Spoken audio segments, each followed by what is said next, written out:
So let's start with the news about what's happening around the world. Well, the United States Army is, renewing its weapons. It's not renewing, launching an accelerated modernization program. Patriot air defense system designed to improve performance against complex high-speed missile threats, including systems like Russia's Skinder. That's good. Well, now he's going to show another surprising image as well. Well, these are the firefighter robots that they keep showing, this time in Sichuan, China, demonstrating their use in major fires. It's a way to get closer to the fire without so much risk. And while it's also part of the uses of robotics, which are becoming more and more visible, there you have it, a practical use of robotics. Also, another image we're seeing here. Well, here we're seeing what it is. The Venezuelan military showing off their weapons, which are said to be clones of an Iranian weapon called the 56 one. Another image published today is this one of a flight where a window at the front bursts and the masts immediately drop down to prevent decompression. Although it doesn't fully break, you can see the window doesn't completely shatter. But well, obviously it draws attention. Do we know where this flight is? No. They don't know, but it's confirmed they arrived safely. And because it has a double layer, according to what they explain. But for safety, well, they also do this thing of putting on the masks. Another surprising image is this one from Cambodia. We won't hear very well. Very well. No, no, no.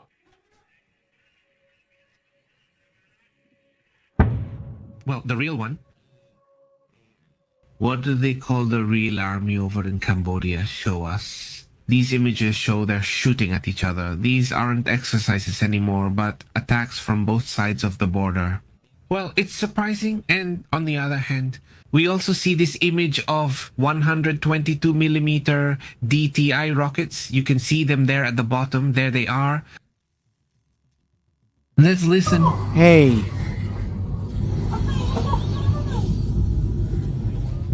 The Royal Thai Army is showing off its firing at Cambodian army positions in Bertene province. This is in front of the Tapraya area, where it's important to remember that almost 1 million people have already been evacuated from both sides of the border. It's impressive because unfortunately this conflict is growing, and also in today's footage this new manager is shown.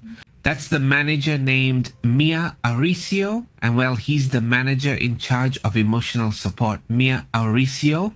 Well, he's usually very demanding in his area. He's quite efficient. He gets double salary. He already got his bonus. And he usually goes in a full suit, not with everything, and he wears a Mia suit. Auricio goes whenever he wants. He joins the meetings whenever he feels like it. Well, you know, isn't he a bit... He's the boss, not this Mia.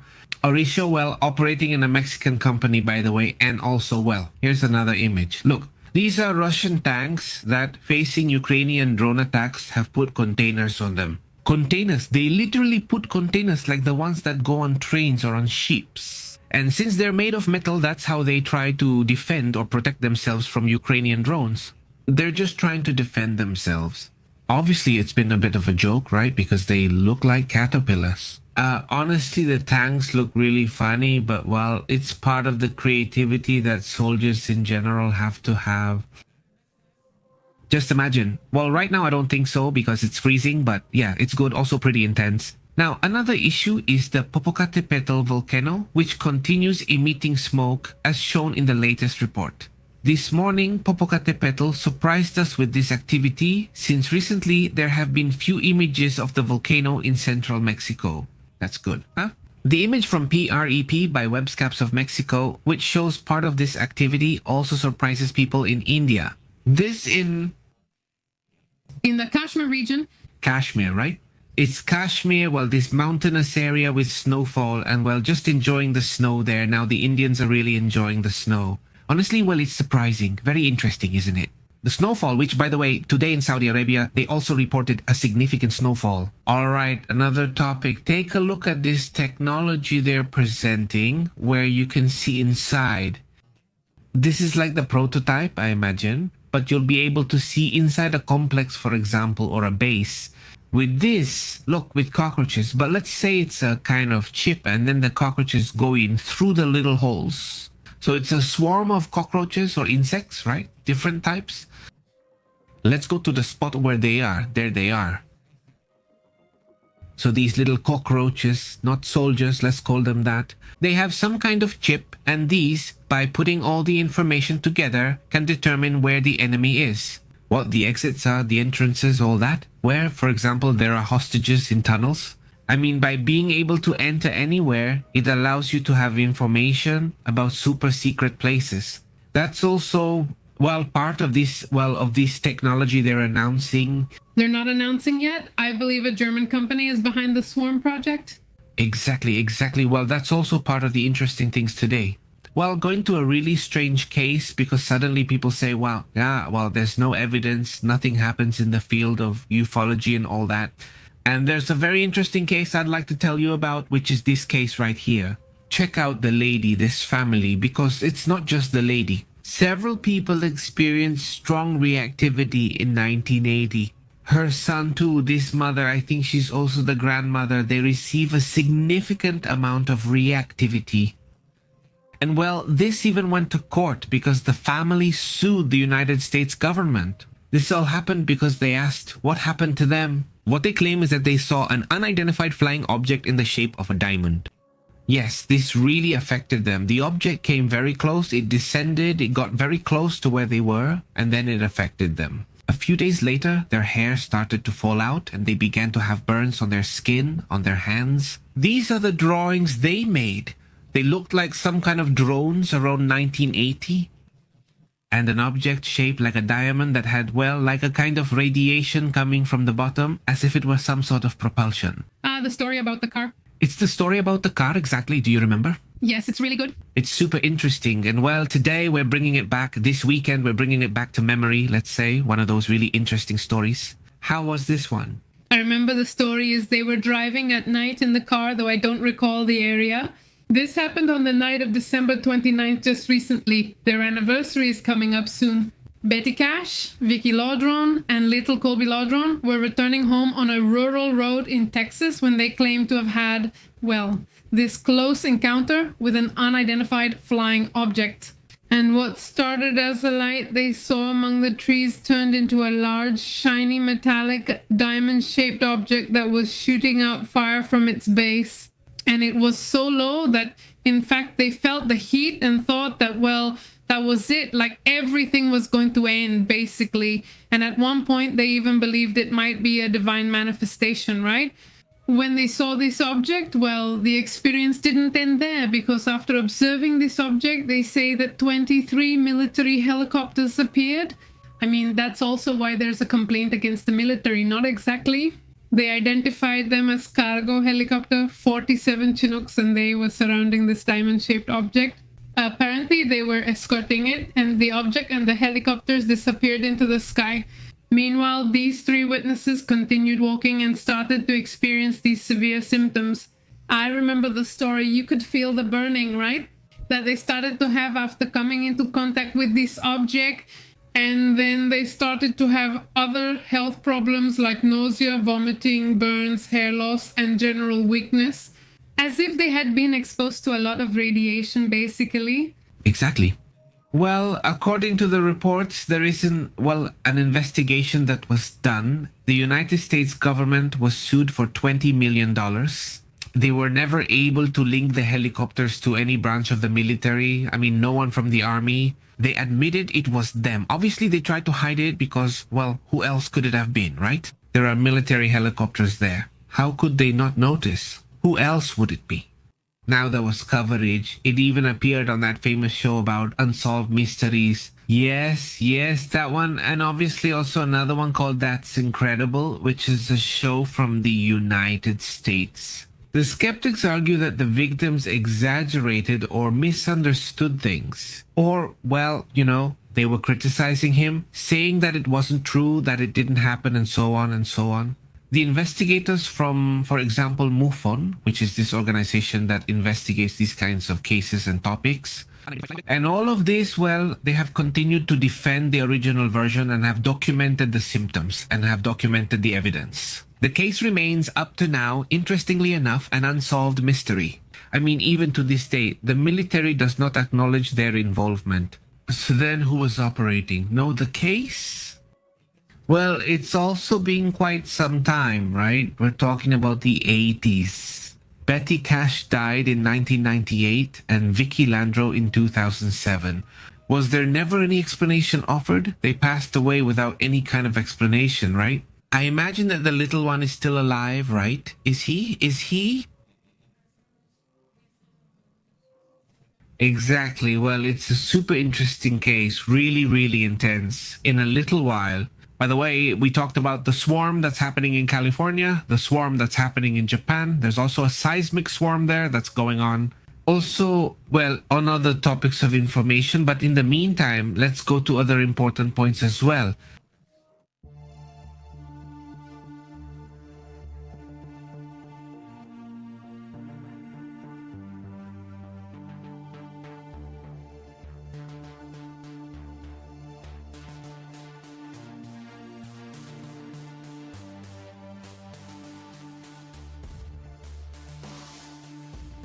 The head of NATO says that several European countries would already be ready to deploy troops in Ukraine. What's happening? Which one is the good one? Which one is the move? Is that move going to happen or not? The thing is, Secretary General Maroth has already revealed it. In an interview with a German media outlet, this David, who is quite well known, stated that in several European countries, they are already prepared. They already have people ready with weapons and everything to deploy troops in Ukraine as part of a peacekeeping mission. What would this do? That if Russia violates the agreement or conflict, then obviously they could also enter the war. Now, we're talking about having to reach an agreement with Russia. There wouldn't have to be a peace agreement with Russia and Ukraine, right?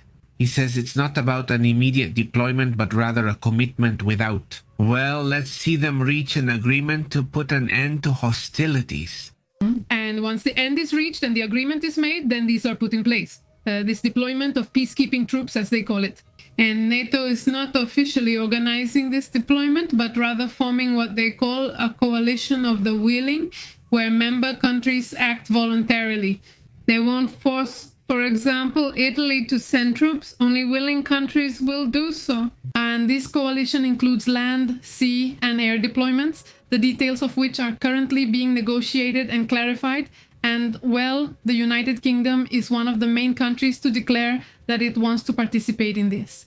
Keir Starmer's government says it has an operational plan to send peacekeepers after the war ends, that it is guaranteed, well, that there is a commitment from both countries. Well, then, does that mean that the NATO country, but not as NATO, would be participating in this? In this movement, it's no longer a maybe, it's whether they are going to participate. In other words, it's already a fact. According to what is being reported, this stance reinforces NATO's line of defense. And I mean, NATO itself is announcing it, even if they say it's not from NATO, but they're announcing it even more.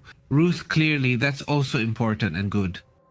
Article 5 would apply here, but really it's about the guarantee they'd establish, right? It would be signed with the United States, Ukraine, and Russia. This could also be a push, although I don't think this will be accepted by Russia, but it could be a push. So there are no excuses about whether there's a commitment with Ukraine for its defense or not. I mean, that's why I mentioned Ukraine. I'm only agreeing so far because they're giving me guarantees. Exactly, those guarantees. Yes, they've clarified that a lot. Ruth, Zelensky, this street, there have to be real guarantees, not just something we can actually see. The United States, for example, since it's currently giving security guarantees, that it won't just end up being words like the previous two agreements. Exactly. That's the big question. The fear it gives them, of course. Exactly. On the other hand, also notice that Erdogan is issuing a warning, this time towards Israel, and not just towards Israel. I mean, yesterday was very calm. Do you remember what Erdogan said? No, that here. I want you to see Turkey as behind the submarine. The place of peace, and I don't know what exactly, and behind with the war submarine, right? He says they want people to view Turkey as a place of peace, tranquility, and love. Almost. With the tank and aiming. And behind the war drums. But this time, well, Erdogan gets on top of everyone, gives Greece, Cyprus, even Israel a knock on the head. Turkey promises to defend its maritime rights. What do you say?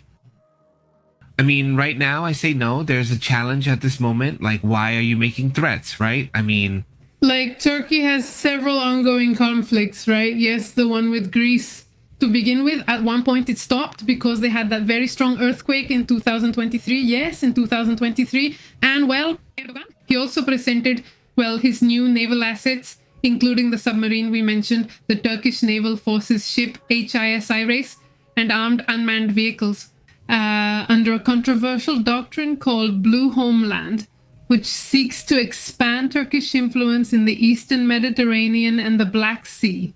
And this strategy obviously has been criticized by Greece and Cyprus, who claim that it threatens their sovereignty and access to key energy resources. That's why you commented yesterday too, right? And Turkey, well, hasn't signed the United Nations Convention on the Law of the Sea anymore. This clearly causes a diplomatic clash. exactly a clash, a diplomatic clash, and a clash that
Hey, is there a warning being issued from Israel regarding the exercises being carried out in Iran? Lately, there's been a lot of talk about the severe crisis happening over in Palestine. Even the United States has scolded Israel, saying, hey, you have to respect the ceasefire in Palestine because of the situation that's happening there.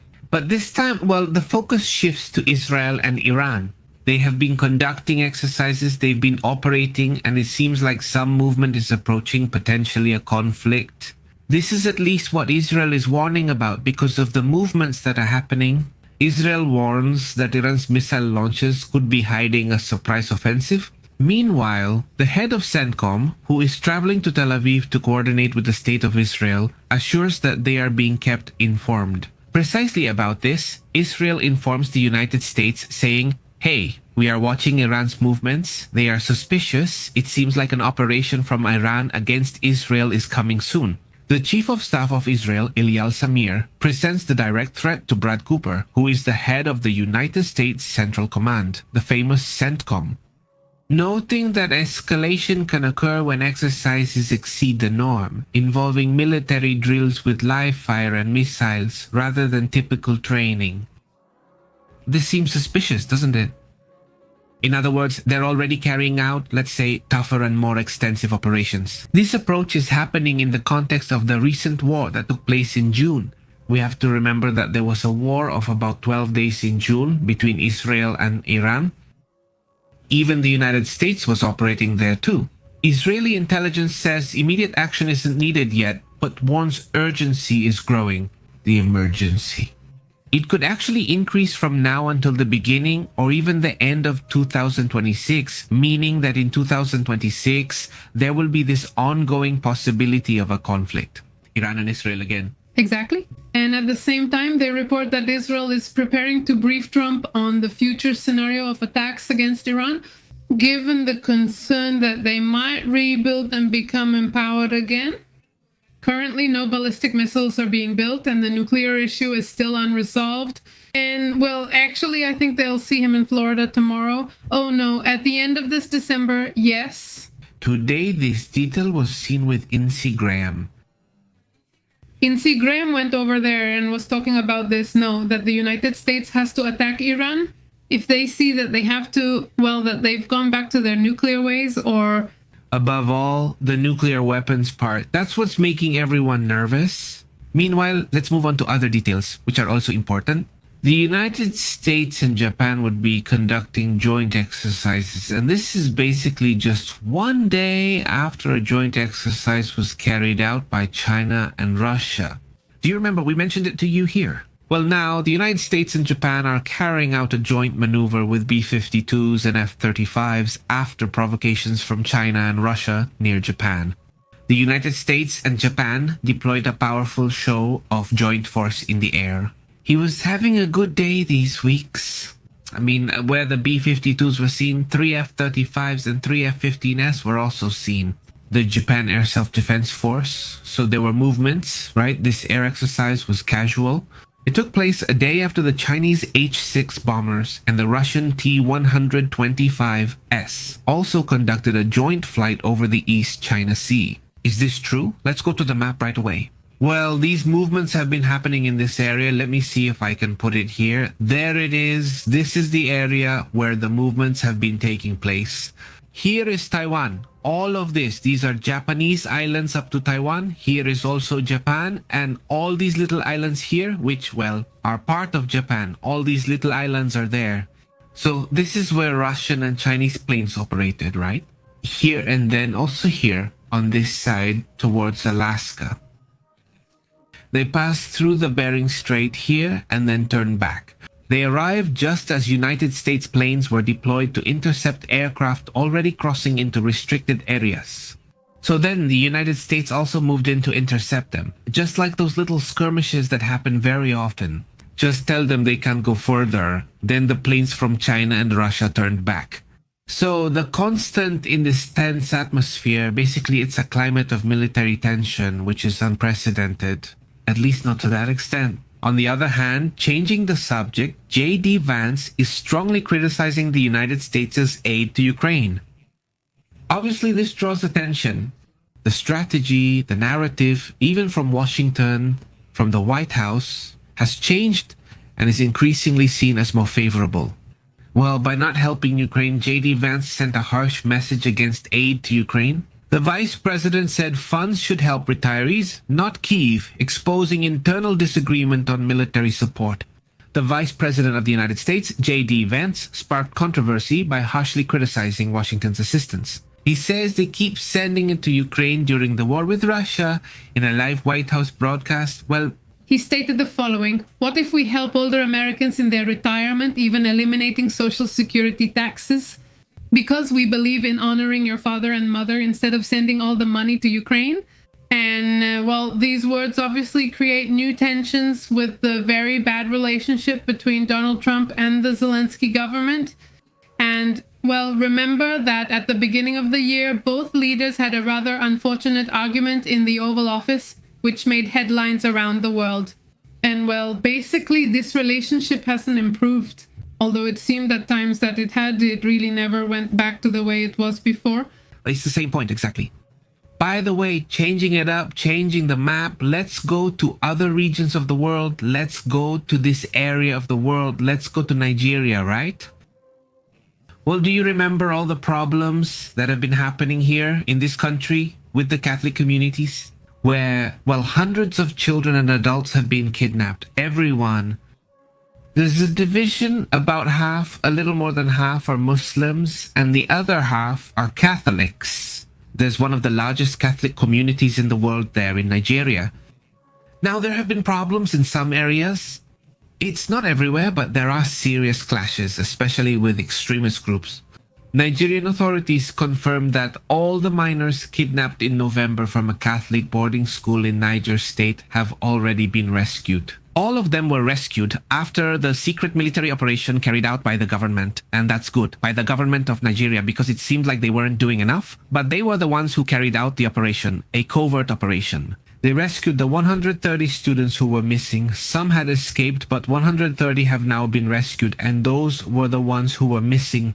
So are they all safe now? That's great news for the families who were about to end the year in anguish over their missing children. As hostages, who knows where, really?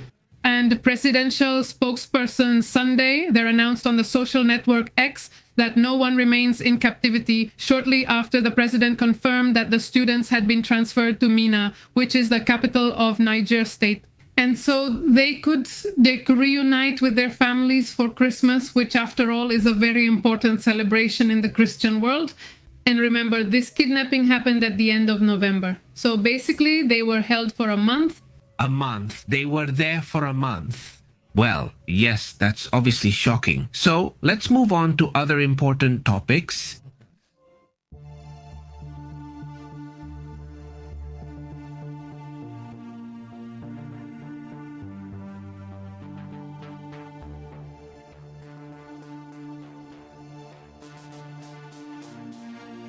Well, this story is shocking. One of those strange, curious stories. They tried to take an 89-year-old grandmother who had passed away in a wheelchair on a plane from Spain to London. The authorities realized what had happened before takeoff, and her family claimed she was just very tired. No, like that movie, what's it called? Where is Barney? Where is Barney? No? Where they take the boss. Chihuahua. Glasses, so nothing happened? This isn't the first time this has happened. No, it's just very expensive to send a body. It's very expensive to send a body. Well, a British family tried to take their deceased grandmother on a commercial flight from Malaga to London. The plane was stopped right before takeoff, and it's being investigated whether there was an attempt to cover it up. Malaga Airport saw an unusual scene. No. An 89-year-old woman who had already died. She was brought onto a commercial plane by 5 family members traveling with her, who said she was asleep and very tired. And the EasyJet airline flight bound for London was obviously delayed for more than 11 hours. Think about the other people on that plane. Because the emergency protocols were activated minutes before takeoff, they didn't even manage to take off. During takeoff, the crew was alerted that something strange was happening, right? The captain of the flight received the notice and immediately notified the runway, where a forensic doctor and civil guard agents boarded. It was confirmed the lady showed no signs of life. Obviously, the case has already caused a wave of reactions in international media. It has raised many questions. How was it possible for them to board with a deceased person without anyone intervening, without anyone noticing? The protocols failed. It was deliberate if they really didn't know, and maybe he died right there. The companions told the staff the woman felt unwell and was just sleeping. A boarding employee questioned her health, but the family's explanation was accepted, so she was allowed through. So a boarding employee didn't check, which is usually the one who makes sure the person is alive, right? Witnesses say that after boarding, the person already seemed lifeless. Exactly. They said that basically the lady was slumped over, so it was really doubtful that she was just asleep. By the way, as we mentioned at the beginning, she was transported in a wheelchair and was finally placed at the back of the plane.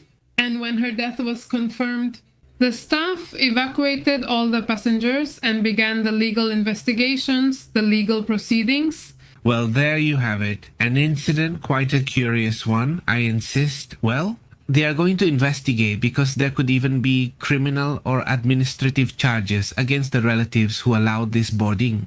Right? That also draws attention. By the way, you know that every time they reach certain depths of the ocean, new species are discovered. Well, this situation has happened again, and they've already published some of these images showing new species under the ocean. This one is very interesting, but the next one is even stranger. Take a look at this. I mean, it's, what do you call it? A crab? A little crab, a little hermit crab. Hermit crab, but really strange, really weird, honestly. So, well, what happened? Well, scientists from California, from the Academy of Science, recovered some devices called autonomous reef monitoring structures. They're little boxes that they send down to the bottom of the ocean and leave there. And those boxes have cameras, and they keep capturing images when they detect movement and things like that. According to this, they would have found about 100 species never seen before until now, 20 of which are completely new to science. And another 100 species that are, unique as well, but let's say the others are even new species. I mean, this obviously draws attention. The scientists have just announced these findings. They're still in the process of gathering more information, so the discoveries could be much greater, according to what Este reports. These 13 arms devices installed since 2018 have had, well, a lot of discoveries. At about 330 feet deep in the Guam Reef, that's where they're placing what they call the ocean's twilight zone, where they've found 2,000 species and over 100 species recorded there for the first time. And well, after genetic analysis, it's estimated that at least 20 of them are completely new to us, although the number could be higher. And the team led by Luis Rocha. He explained that at these depths where little light reaches, nearly unknown communities live and they're very hard to capture. And the study reveals possible new species like crabs, sponges, ascidians, and gorgonians. And one of the findings that impressed the scientists the most was a hermit-killing crab. That's the one we're seeing right now. Instead of using a snail shell, it lives inside a clam, an adaptation that they hadn't seen before. It's very interesting. It's very interesting. I mean, inside the clam... Is there a clam instead of a snail? Yes. Great, then let's go. It's strange, from the family, yes. Let's move on to other important matters. Thank you.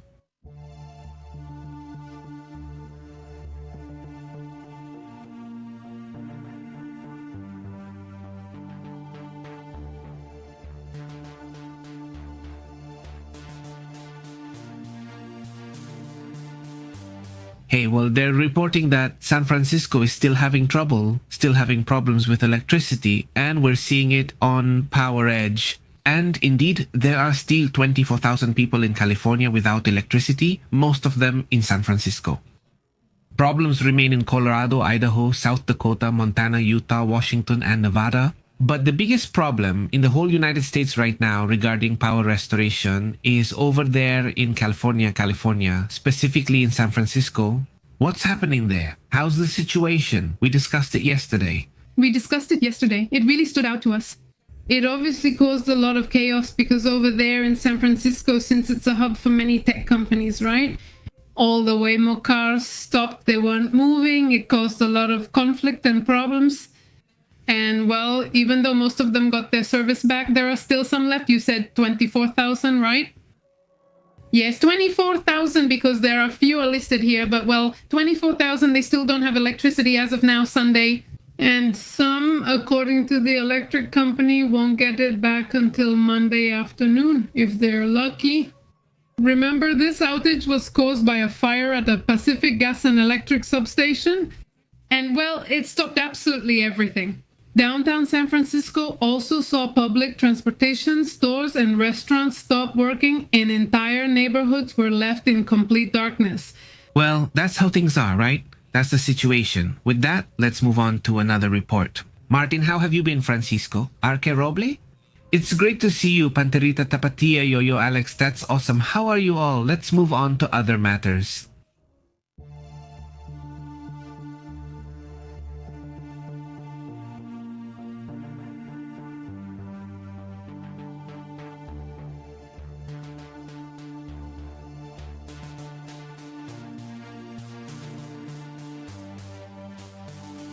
Hey, so people rent a house and leave them like this, but this time it's not a house rental, it's a hotel. But just imagine, the person who left such a mess is unbelievable. Yeah, well, according to the reports, a video gamer left a mountain of trash. Now they're targeting video gamers even more. Yes, it's exactly a gamer's hotel. It's a gamer's hotel where, well, this person spent quite a lot of time there operating. He was locked up in a hotel over there in China for 2 years. By the way, and the images we're going to show you are? Well, this is just the bathroom, but the images are amazing. How was this even possible? Look, if you can't see the full image there, take a look at the image yourselves.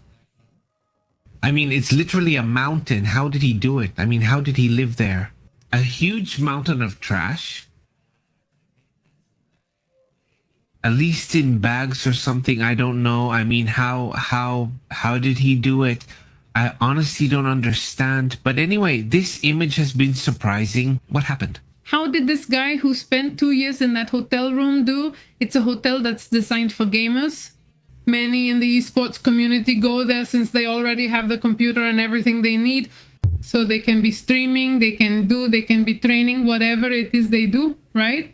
Yeah, the thing is that this guy didn't go out for 2 years. Literally, they saw him very few times.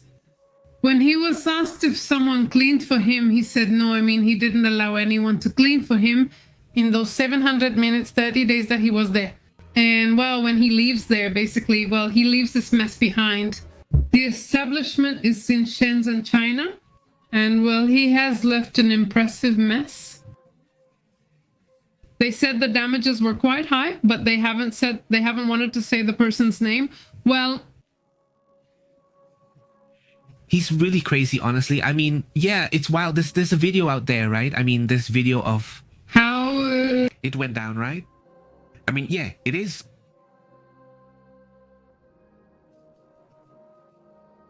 This is just whatever. No, I don't get it. Well, I mean, but yeah, I imagine it smelled really bad. Oh, man. Yeah. Yeah, no, we're not going to show the bathroom part because it's really, really crazy. Or what? Is it bad or what? And right now, the problem, they have a lot in Japan, especially, but we can see it in other places too. It's called hikikomori. These are people who become so addicted to video games, in this case, that they abandon their entire normal life. All the normal things we do, like cleaning our room, no, they just abandon them. It's also connected to depression or severe anxiety. And so their refuge is the video game, that reality they live in there. And well, this can cause problems. So yeah, I mean, obviously that's already an extreme case, obviously, but well, as they say, all extremes are bad, right? Yeah, really bad. And well, during all these years over there in Shenzhen, China, I don't know. I imagine you have to get psychological help, right? I mean, it's crazy. I mean, it was 700 days that they didn't check the room. You also say, hey, so what's the protocol there for the hotel? I mean, if it's a hotel, it should have one. Especially, yeah, I imagine it must have smelled really bad. If it smells bad, I mean, no, I mean, it's kind of weird that they didn't go. Health experts warn that this kind of behavior has been linked, as you said, to deep depression and severe anxiety, a total disconnection from reality through seeking refuge. In this case, through video games. Exactly. And, well, the room won't be rented out again until a complete renovation because it's obviously in pretty bad shape. Humidity and property deterioration, and from the walls because of all the trash. They say it's structural damage. Structural damage? Just imagine, guys, it's a serious issue. By the way, speaking of good habits, well, now that what's his name, the king, is coming. What is it called now? The Guadalupe Reyes? Guadalupe Reyes. For everyone in our community watching from various countries. The experience, or rather the way people live together during these days, suddenly leads you to certain bad habits. And then you start the year off wrong, you know, with all the eating and drinking here and there. And, well, yeah, according to Science Alert, right? And a group of scientists got together and said, let's make a proposal. What would be ideal to avoid starting the year off wrong after the holidays? I mean, exactly, to start it off right. I said, to avoid starting the year off wrong. So yeah, right?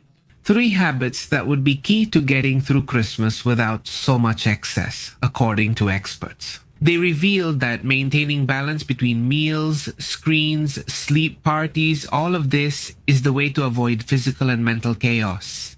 Let's say managing it, they say, even if it seems impossible. Between shopping and celebrations, setting aside at least one family meal a day helps maintain better, healthier eating patterns and fosters emotional connection. It doesn't have to be dinner, it could be breakfast or lunch. The important thing is to share the table without screens, at least once a day. Including children in food preparation, from measuring ingredients to choosing fruits, reduces picky eating and improves their relationship with food. Also, number 2. Number 2 is movement or staying active, not just sitting there slouched in front of the screen. Go outside, take a walk, skate, do something. Go for a walk, take advantage of seeing the Christmas lights, and set very clear limits on screen time. Because during vacation is when kids go wild and they can go 8 days without screen time. Also make meals or meal times screen-free zones. That's very good. Also, consider another thing. Well, let's not stay up late. Don't start the bad habit of going to sleep at any hour just because you're on vacation, he says. Sleep is important. Protect your family's rest. Good sleep during holidays isn't a luxury. It's essential for health and emotions. Children, adults even. Children should ideally get 8 to 17 hours of sleep. It depends on how young they are. Maintain a regular sleep routine even when away from home and help prevent stress, hyperactivity, and emotional dysregulation. Calm activities like reading before bed and warning before stopping video games or television are very important. It's not about abruptly telling them to stop playing video games, but about always providing them a process.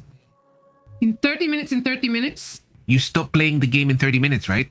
And yes, because then also, suddenly, that abrupt stop creates, like, a bad experience, the good things. The point is not to lose balance during this vacation.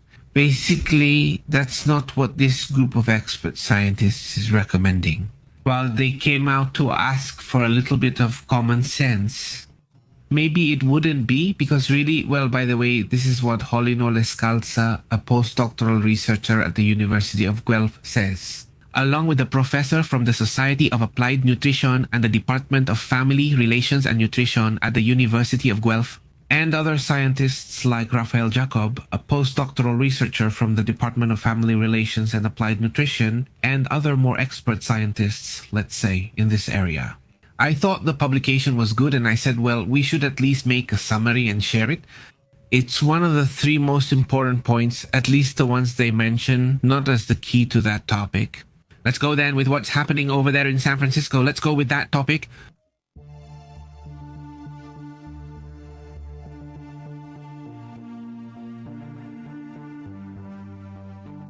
Well, there's a series of earthquakes, a series of extra activity, as if there wasn't already always activity in California.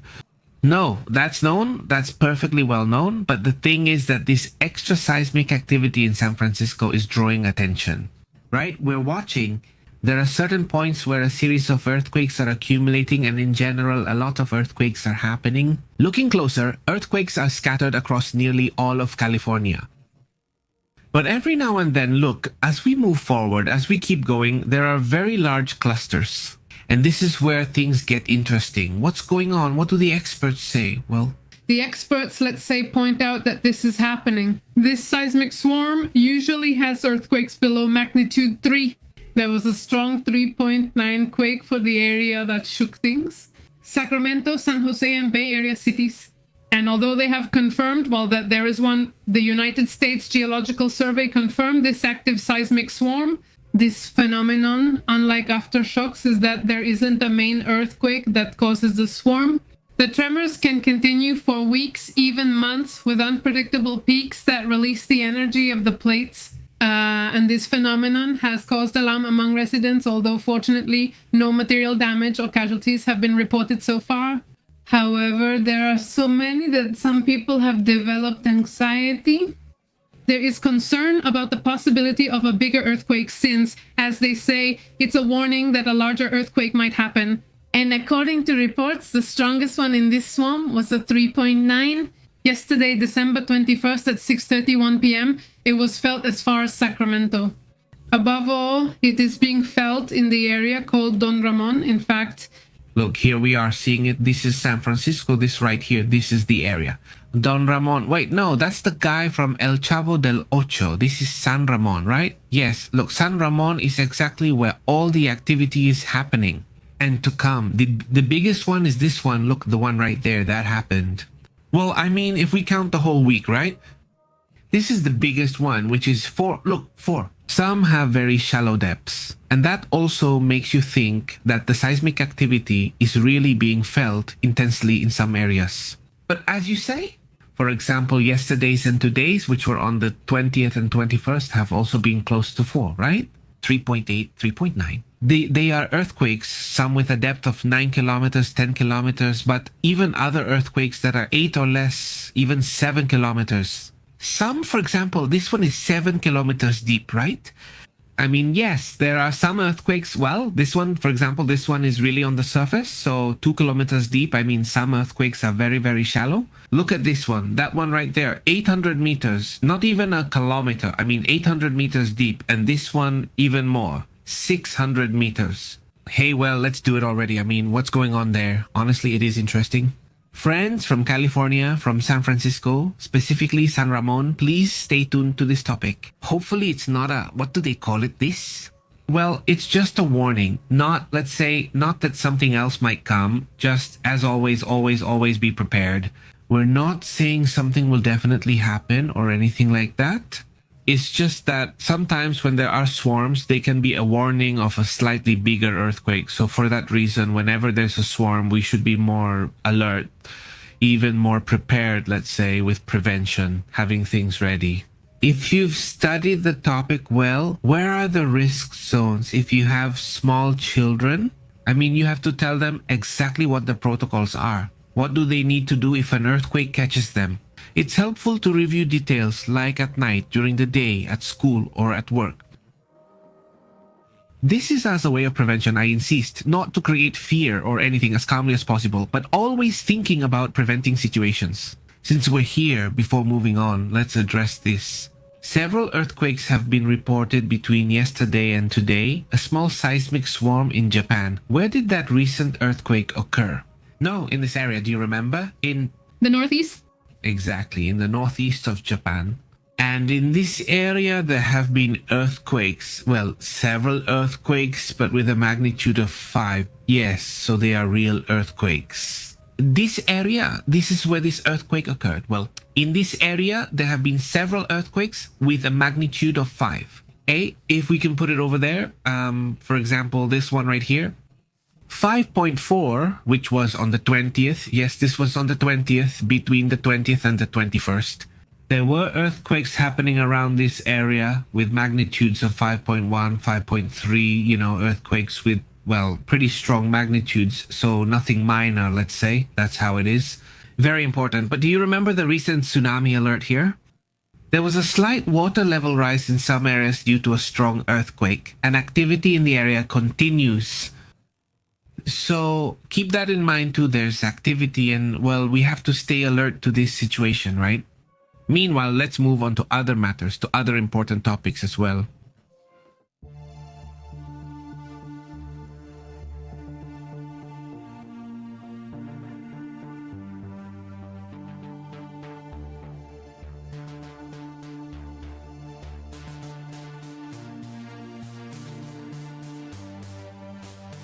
Continuing with Japan, what else is happening over there? Well, right now there's some news that, well, always causes a bit of fear when places that have experienced things are reopened. A very intense moment like the one happening now in Japan, where the Japanese region of Niigata is expected, starting tomorrow, Monday, well, supports the decision to reopen the plant. The world's largest energy at the time, well, a very decisive move by Japan, a country that uses a lot of nuclear energy and that everyone always remembers. Fukushima, right? After that pretty strong earthquake in 2011, where Kashiwazaki, which is located about 220 kilometers northeast of Tokyo, there is a nuclear plant with about 54 reactors that were shut down after this earthquake and massive tsunami that paralyzed the Fukushima Daiichi plant. And it was the worst disaster after Chernobyl. And since then, Japan has been restarting 14 of the 33 reactors that are still operational, in an attempt to reduce their dependence on fossil fuels, which always have a lot of problems. If you don't have them, you have to buy them from another country.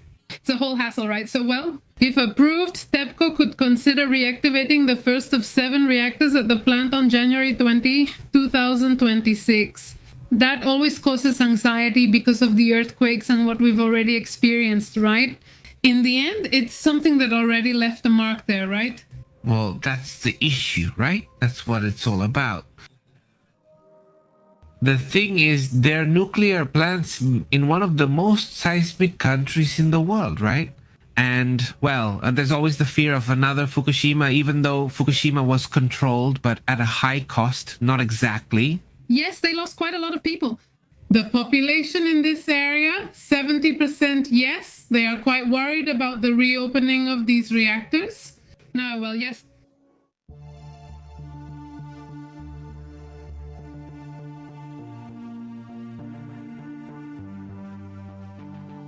The Pentagon is right now taking or is going to take action and is about to issue a warning together with Donald Trump, the Secretary of War, Pete Hegseth. Someone else will also be there.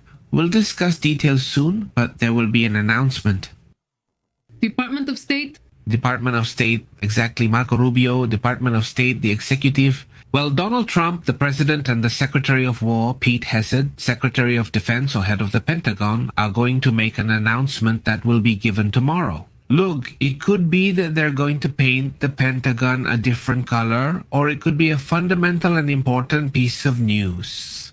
I mean, nobody knows. The problem is that this time, since it's 3 key figures from the top, let's say, of United States politics, the Pentagon, the State Department, and the presidency, well, it's thought that it could be an issue related either to Ukraine or to Venezuela. I think that's about right. That's what is known about the matter.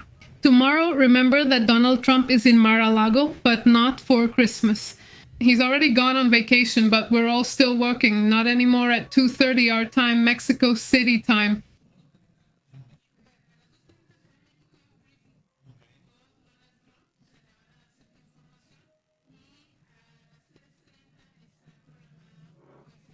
At 2:30?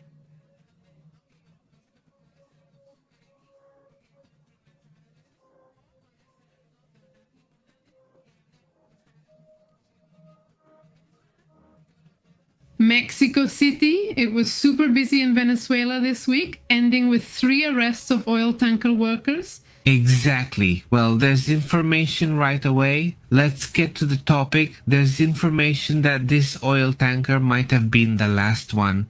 The third one was chased by the United States military. Come on. No, it wasn't like that. I mean, it's not like they just stopped calmly. They were chased. They tried to escape. I mean, they tried to escape.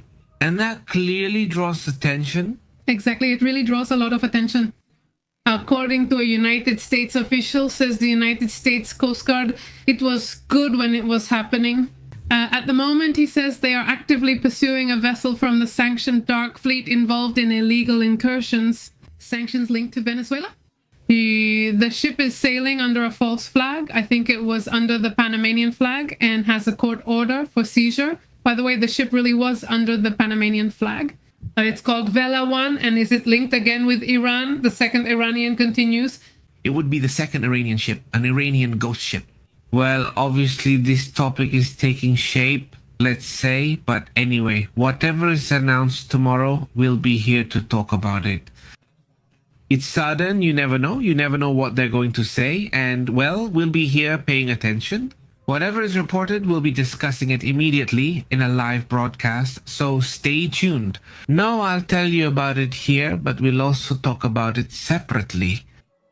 Do you remember that today the guerrilla group, the National Liberation Army, made a statement? No. That they're going on vacation? No, that they're going on vacation, that we shouldn't worry, that they're not going to attack. Like, we're not going to attack or carry out any attacks or anything, okay? Because vacation, Christmas, right? And this one? Well, that's what they said, right? What's interesting is that while there's some movement, the Colombian army reported this Sunday the kidnapping of 18 soldiers from the Department of Choco in the northeast of the country, allegedly by a crowd of indigenous community members, during operations against the National Liberation Army guerrillas. That is the tranquility of the guerrilla. It was supposed to start on the 23rd or 24th, so since it's not that date yet, something's up. Around 200 people surrounded and detained the soldiers in an indigenous reserve during their security and territorial control duties. At least that's what the Colombian government says, right? We'll have to see later on if there's a bit more information about it. But the brigade chief, William Fernando Saicedo, has stated in declarations to the Radio Cadena Nacional network that they are, he says. I know they're okay because the unit commander managed to call me on the satellite phone. We are doing all we can to ensure their lives are respected and to secure their release. Negotiations for these soldiers' release in Colombia are ongoing. Isn't it then also a serious issue? Well, let's move on to other important matters. Well, now going back to the topic of Venezuela, a few moments ago, the Vice President and Minister of Hydrocarbons was here. Delcy Rodriguez announced on her Telegram channel that a ship, the Canopus Voyager, from the company Chevron, had set sail with Venezuelan oil. Heading to the United States, she said, in strict adherence to the rules and in fulfillment of the commitments made. Despite what is happening, despite the fact that the United States is detaining Sanchez, these ships, the ones that leave with Venezuelan oil, one of their top clients remains the United States, including Chevron. The number one client, the one that buys the most oil from Venezuela right now, despite everything, is Chevron. 25 of what they sell and then the rest. It's already divided like 10 to China, 10 to Europe. Or no, I think 5 to Europe and 10 to India or some country around there. But the point is that the one who buys the most is Chevron. So now let's see if Chevron doesn't confiscate it, right? I guess not. I guess Chevron won't, right? But anyway, that's how things are. Well, it's really curious how all these clashes, all these conflicts are handled and what will be reported tomorrow. It could be what Alex says. It could be, well, Merry Christmas. There will be a salary, there will be a bonus here, a bonus there. We'll implement the Christmas bonus. Like in Mexico, they'll have something to say. They'll come up with something. There's no Christmas bonus in the United States for those working there. Is that true? No, you don't even know what that is. No. You don't know what it is. No. What is 3 months or how many is it? I don't think it's 3 months. It depends. It doesn't depend. I think it's sooner. I think that in government or in certain sectors of government... because the government always pays teachers that way? I think they get 3 months, but the Christmas bonus is 1 month. So maybe those who have... Who know what a Christmas bonus is? You know? Greetings to Roble, to Marilu Pena. Greetings, Raul. How have you been, Little Panther Francisco? It's great to see you. Greetings to the whole community. Eric, how are you? Very well. So let's move on to other matters. Let's go to other important matters.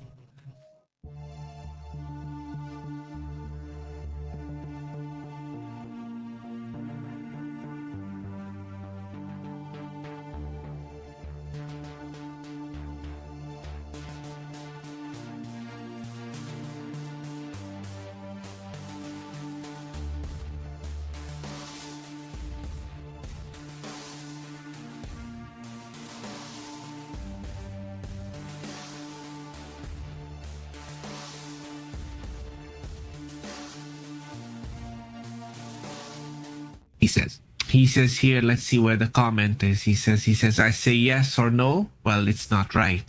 He says, let that big-eyed sock come out soon. Well, he's around here. He's already here. He's here. This one, that's all. I don't want to talk here because of the union and he doesn't stay. He's a millionaire but still demands his rights. Don Calceton gets really intense, and besides, he wants people to call him Don Calceton, not just Calceton. He doesn't like it plain? Man, what a diva. Well, let's see if we can get him to start working soon. Wasn't he supposed to be working already, in theory? And well, nothing. He doesn't say anything. Here in my town, there are a lot of people shopping in the stores. They're packed. Hey, well, look, that's good. I mean, that the economy is moving and all that. That would be really interesting. And hopefully they don't get too carried away. But yeah, here too. I mean, the stores are really crowded. And suddenly, that's it. You kind of have to figure out the best time to go, right? What time to go out, which days, and so on. Because yeah, it gets really crowded, intense. And even though, I mean, in theory, everyone is in a good mood, Christmas, New Year's, but there are some really intense people when it comes to shopping. There are people who just... The most intense clashes we've seen always happen around these dates. Once someone even got into a fight at the Panda. Over bread, yes. I mean, really, on the 25th, literally, they lost all their, as they say, all their... And not because of a lack of bread? It's the feeling, the Christmas spirit. He disappeared between two ladies because of the fight, not for the bread rolls. But not because of the line. Mostly? Because the lady decided to cut in line, no. I mean, it's not like, you wait in line and you'll get served. Yeah. Yeah, no, she wanted the bread rolls already. The chaos. She just wanted to go to the bathroom instead. I don't know, but the thing is that they really went at it hard, and now it's a separate area, kind of fancy. People who are financially well off and appear nice are oddly fighting calmly over a bread roll. Over bread rolls? Over bread rolls that are criticized by this chef, right? The one who criticized the bread rolls here in Mexico, right? Yes, chef. A chef. Actually, you told me in the news, right? That it was about a chef who criticized the bread rolls? This one or others? You probably told me, but that news is just like something you'd share. Well, it's great. How did you miss it? My ex put Chef Bolilos on TikTok like that. But I didn't play it. Did you want the Mexican one? They lacked knowledge of food and bread. We had no culinary culture. Yeah, dude, it hasn't been a bakery because, I mean, there's plenty of bread. Yeah, so he criticized the bread, right? A chef, not sure from which country. You saw what happened to him. Do you remember? Yeah, I saw it here. You know it. Do you remember? Ah, I know. These guys make me laugh a lot, huh? So I had seen it, but I liked how they did their version of the baker. Who dared to criticize Mexican food? He doesn't know what he's getting himself into. Criticize the Mexican national team or anything else. Almost. Yes, because he says he'll open a bakery in Mexico to teach us, right? So? So did you remember? Yes, because I'm telling you that just now before the delivery, I saw a clip, but I didn't play it because I didn't say yes to you. Man. No, I didn't say yes to you. Is this it, right? No. That's the one. That's the one, but I didn't play it anymore because, I didn't put the sound on because I felt lazy. I apologize. Well, yes, I apologize because the people from this group already got cancelled, right? They got cancelled, yes. They got blocked or whatever you call it. It doesn't say. Here it says Martin Gutierrez. Painting the house pink will be called El Dorado, right? Just like over there at the Casa Rosada in Argentina. Just imagine. Says Alex G. I went to bed really late because I was watching the movie about the brave ones that you recommended to me, but honestly, it wasn't worth it. Alex G. It was good. No, it's not good, says Antonio. He says the twisted ones wink. It's 2 weeks. What about the salary? 2 weeks, okay. Minus the respective tax deduction. Few, 2 weeks. Lucky they don't tax this. That goes by in a flash, huh? Yeah, 2 weeks is nothing, says Elisa. Hi, Pepe. The company my husband works for does give him a bonus every year at Christmas, says Elisa. I think he's in the United States. Yes, very good. And Leonardo says hello. Well, yes, Christmas bonus. As it's known here, which is the Christmas bonus, right? But yes, no. Bonuses, yes. Of course there are. Surely some of them are very generous. I don't doubt it at all. Because it's like an incentive, right? Of course, getting a good bonus. Check it out. Have you checked yourself? I hope you liked it. Check yourself. The Blackberry one is good. We watched the Blackberry movie yesterday. It's really good. Also, what are your thoughts on these technological changes and how they occur? All of a sudden? Well, I used to imagine BlackBerry as something very different, you know? The chaos they had, I mean, literally, it was chaos in the offices all the time, especially when they were famous and everything, and it was chaos, total chaos. I mean, the mess they had, and you look at the phone looks so nice with its box and everything you want with its keyboard and all that, right? This one, and in the company, well, it was a mess. It was a total mess. Honestly, no, yeah, it's really good. It's really good. If you can, check it out because it'll give you an idea. Well, how are those big projects built? They're built with people looking for it or not, as they say. I was surprised. The production looks American and is really great. Great production. There's always an issue that I always feel in Mexican movies and sometimes in Spanish ones, that you can barely hear the voices. You can hear the music very well, the sounds of the cars. I mean, all the ambient sounds, right? Or how do you say it? But not the voices. Super good. Turning up the volume, turning down the volume, turning up the volume, because the music is very loud. I mean, it's perfect. Good, and always for you. Why? But anyway, in this one, it was done perfectly. Good music, good performance. It makes you laugh, and while it doesn't make you cry, it moves you more than it makes you cry. You empathize with the police officer. That hardly ever happens, right? It almost never happens, and here it's done really well. I mean, really well. Honestly. I mean, I loved it. Like, why would you treat someone badly when they have a gun? I mean, you don't want to make someone with a gun unhappy, right? And yeah, that's true. I mean, us too. Yeah. I mean, the cop's character is stoic in many ways, and the other one too. The movie is even philosophical. I mean, they're really good. The script is very good, and the movie is really well executed. I mean, no, really good. And besides, it's entertaining. It's a commercial movie, entertainment, action, comedy. I mean, but it has more to it. That's what I liked. We watched The Decision yesterday because someone recommended it. Who was it? We just watched it. Right now, we watched The Decision. It's good. Crazy. I mean, if you like it, I mean, for real, the character. Well, I'm not going to reveal anything. If you want, watch it. It's strange and all action, but it's like a John Wick, but it's like a John Wick on steroids. And more precise, more. It's a John Wick between Finland and Russia, something like that. Very strange. And well, thank you very much for being... Thank you very much, someone. Someone, thank you so much. We send you a big greeting, and thanks for that super chat. He really appreciates the movie now. This decision is for those who like intense vibes. Medellin WIC, I mean... Something like that? Violent, intense. They don't like them. Don't even watch it. Just don't even watch it. Because if not, I don't know if it is. From the moment it starts until it ends, it's like that. All the time. Look, Karim says, the one who lives in Argentina, if I'm not mistaken, he says, hello. The aguinaldo isn't a salary supplement. You receive your annual salary plus an additional annual salary. 13 salaries are paid annually, with half in July and half in December. I'm a teacher at a good school in a very good. It's excellent that they split it for you. I mean, that they diversify it for you. That's what they do here. Sometimes, I don't know if they still do it, but I remember that's how they did it with Dad. They would give you like half. Dad was a teacher, and they would give him half at one point. In January, they withhold half your salary since you've spent a lot and have debts, then pay the rest later. So that's nice because you wouldn't spend everything at Christmas.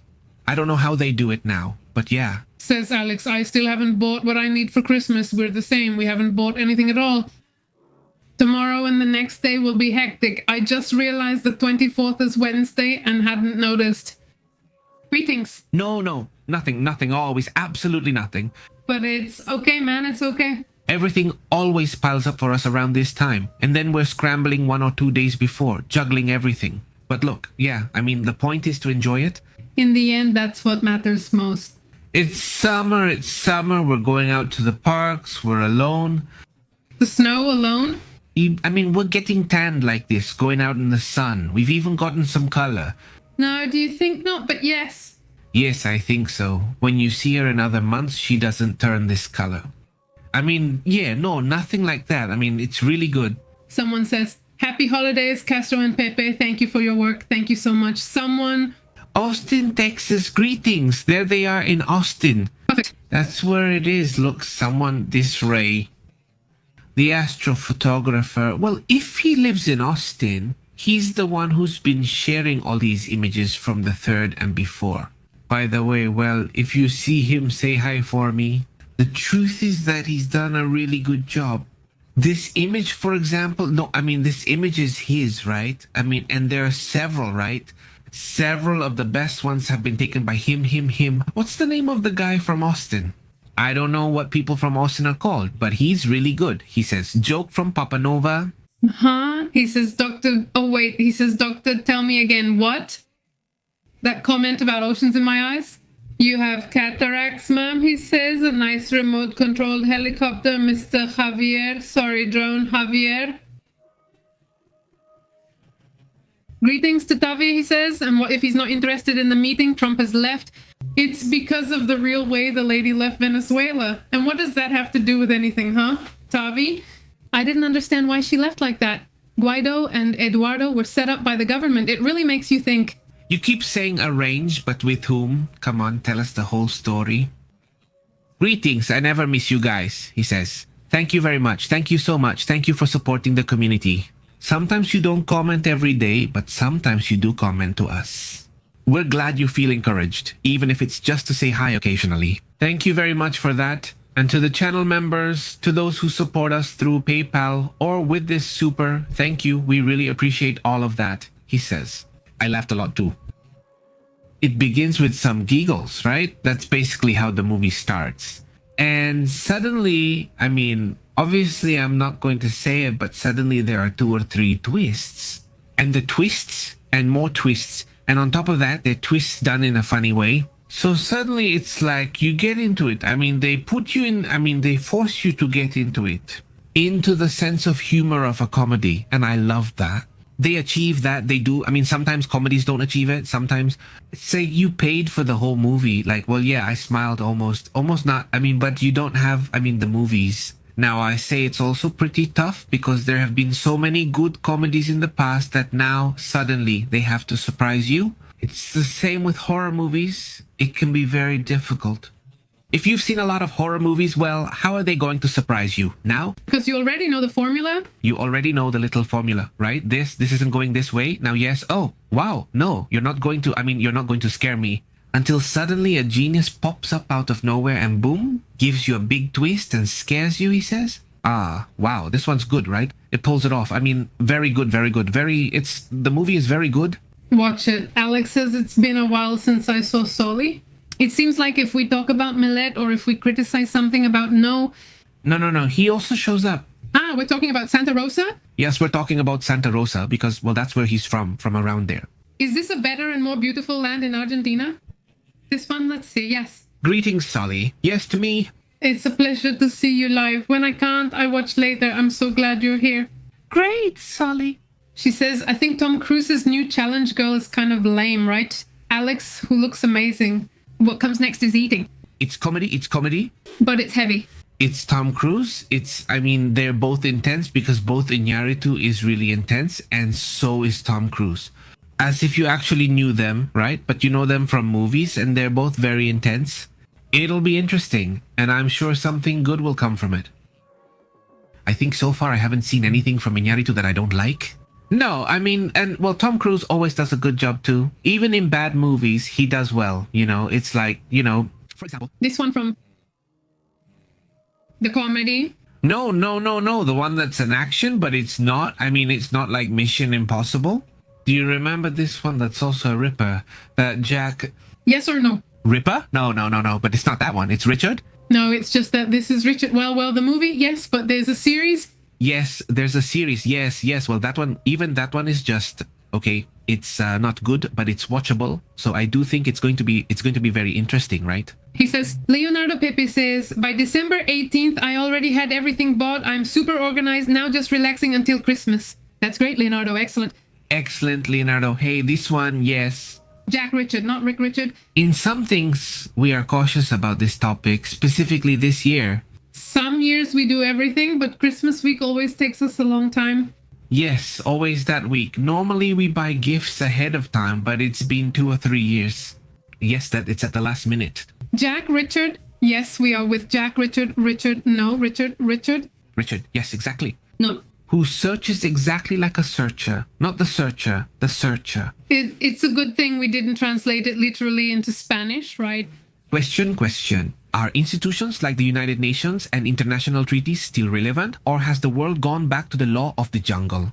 That's what all of us are questioning in 2025, basically. That's the question of the year, right? And what's happening, right? Okay, well, right now, what's it called? Grossi, Rafael Grossi, he wants to be president of the United Nations. Well, leader of the United Nations. Yeah. He said he wants to be. Oh, yes, they support him. I don't remember. Italy is the country that supports him. I think he already presented, as he says, that the United Nations has to take itself more seriously. It's one of his... Of course, what he's saying, no, of course, yes, basically everyone just ignores it. No, yes, that's what Mauro says. I'm a fan of zombies, says Mauro. There are some great zombie movies and some really bad ones. That's the problem with zombies. You know, I have a friend who appears in a zombie movie. It's a movie, well, let's say, different, not in the usual sense, but this one is interesting. It's an English movie, or rather American English, right? Yeah, and just the zombies, it's kind of bizarre. No, honestly, I feel like the movie wasn't understood or the director couldn't explain it well because it's weird. I mean, it's zombies, but they know martial arts, so I feel like they should have given it a bit of a comedic touch. Just a little, because, I mean, if a zombie, let's say the karate master turns into a zombie, it would make sense for the master to know martial arts, right? But if the lady who was just walking by turns into a zombie, why would she know martial arts, right? Obviously, that doesn't really make sense. So I guess that part didn't really connect well. It wasn't explained well or whatever. And so there was some criticism about that, right? But the production is crazy. I mean, you can tell they really put money into it, right?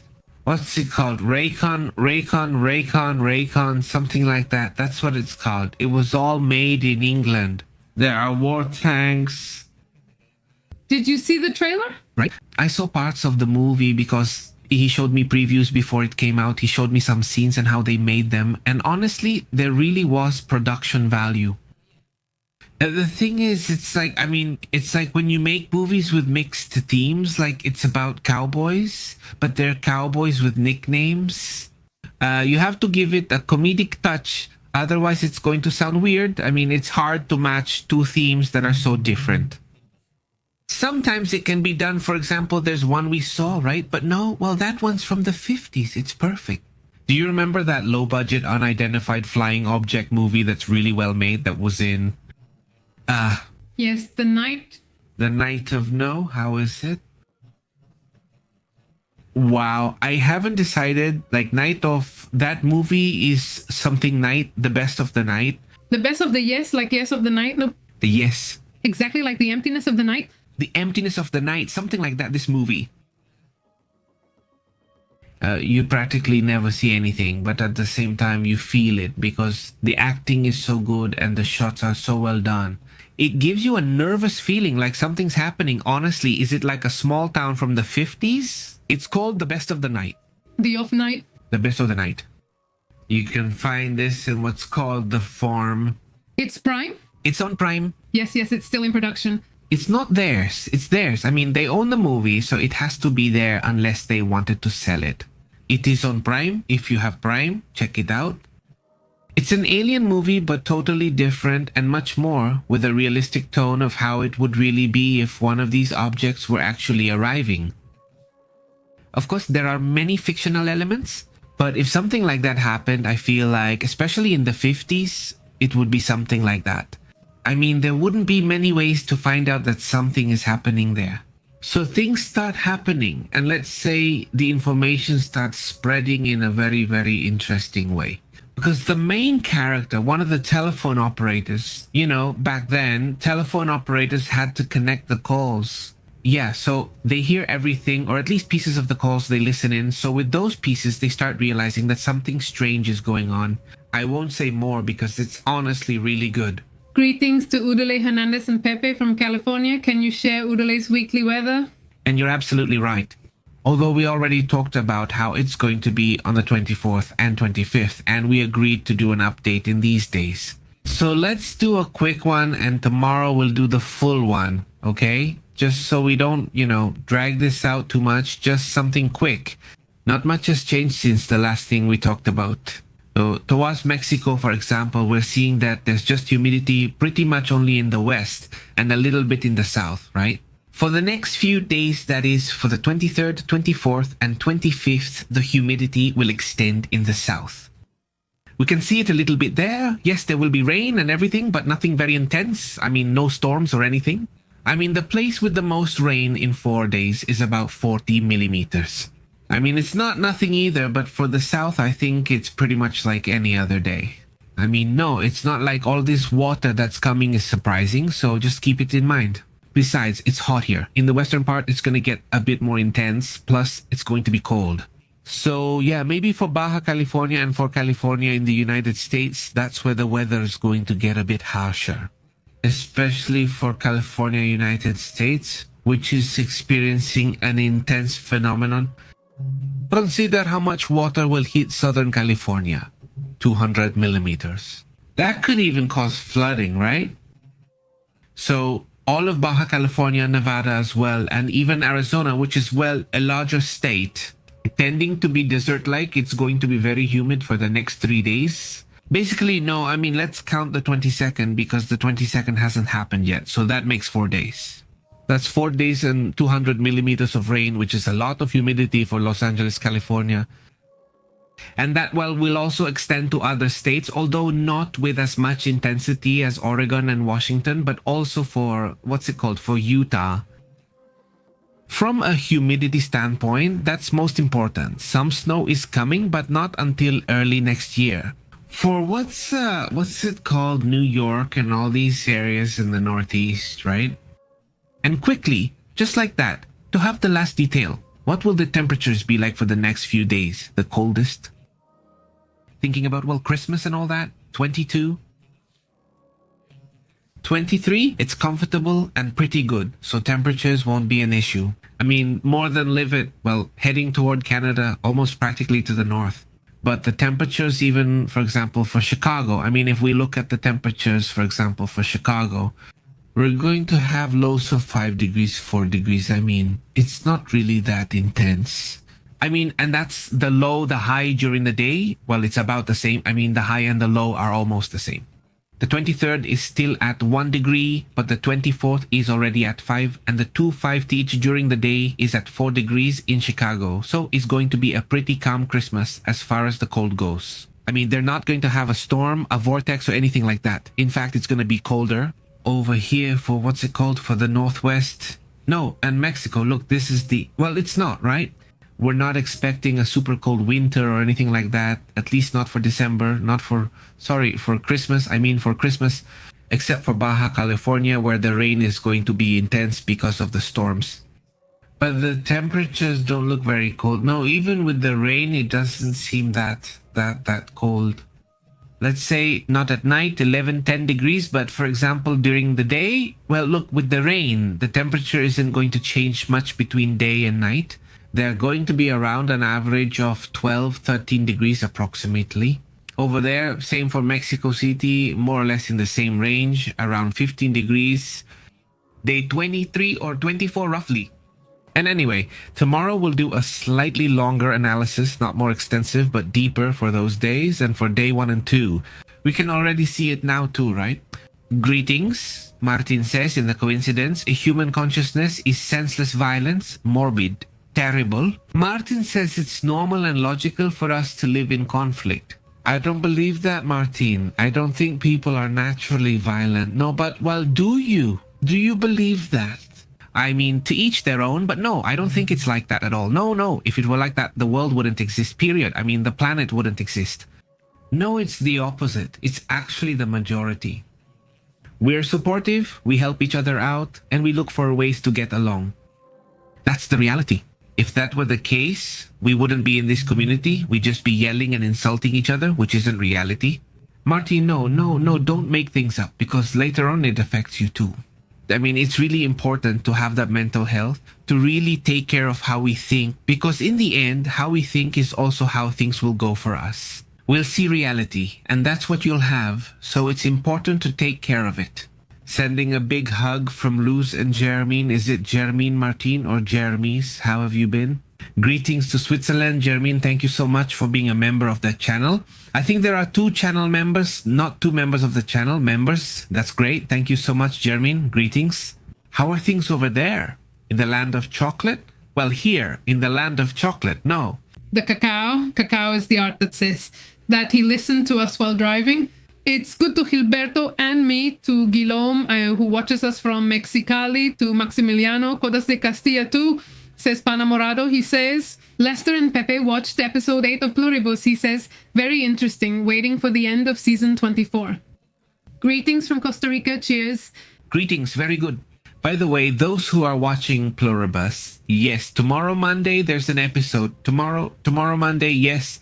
No. They moved that Monday up. They moved it up because Stranger Things will be on the 24th and 25th to compete, not to compete, and also because of the holidays and everything. I said, did you hear? Morado will be here tomorrow on Monday. Tomorrow, Pluribus, the next episode. Stay tuned. That's all, right? Alex says that I'm not violent with anyone. He says that I'm not violent with a certain girl. He says, hello, how have you been? Danny Villar? He says 99% of the world is good. Most bananas, it's that a banana looks like politicians that know that there aren't any rights. Greetings, greetings. Danny Villar. Danny says that senseless violence is unconscious. Yes, thank you very much, Martin. Thank you so much. Likewise, yes, no, definitely yes. I mean, there are these groups. Unfortunately, many end up in the hands of these violent groups. Those do exist, but most aren't like that. And suddenly be careful because people can fear violence, he says. Violence isn't simply bad or soul-destroying, is it? Actually, no. That's revenge, yes. I know, but I'm including that too. Sometimes violence isn't bad. Careful with that. Sometimes it's needed. That's why too, because boxing, for example, if boxing is violence, martial arts are violence. I mean, we also need to get rid of this idea that violence is bad. That's why. Okay, sometimes it's necessary because otherwise we wouldn't even be here living.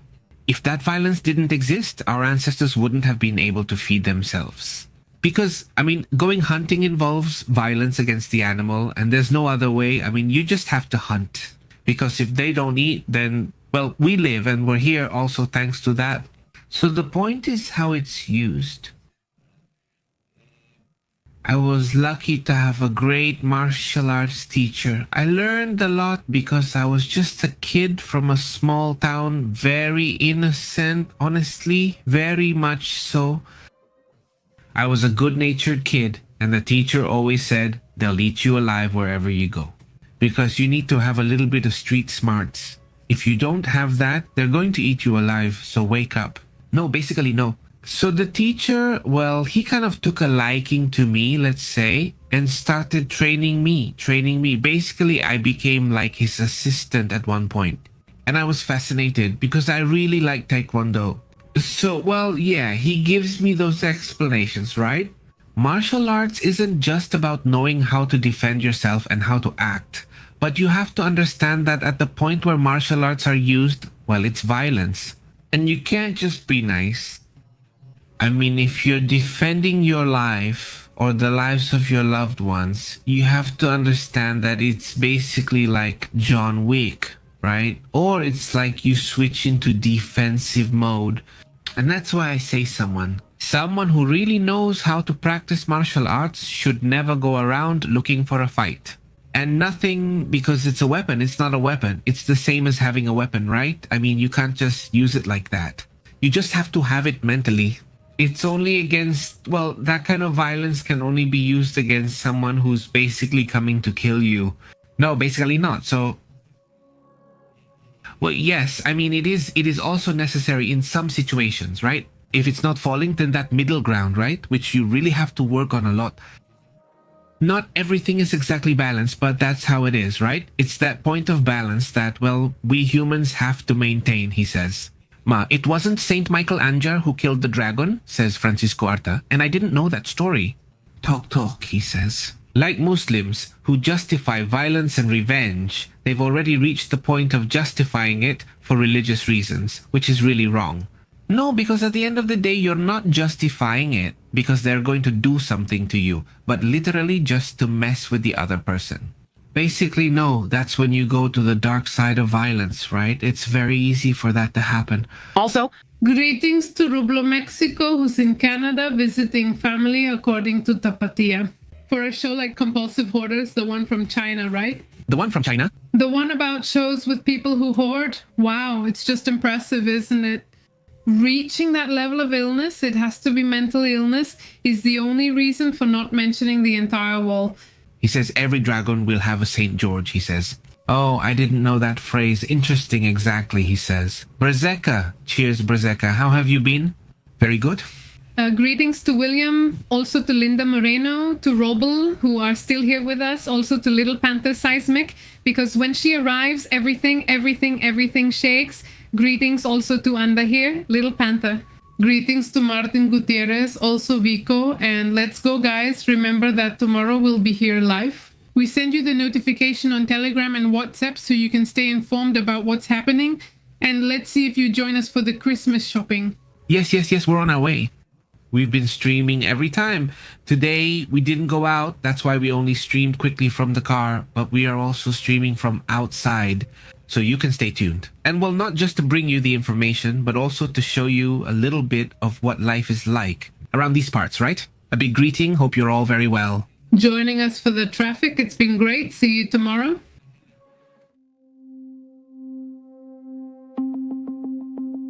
Thank you for watching the PP News Live, where the events of planet Earth and outer space secrets are analyzed like nowhere else. Thank you for subscribing.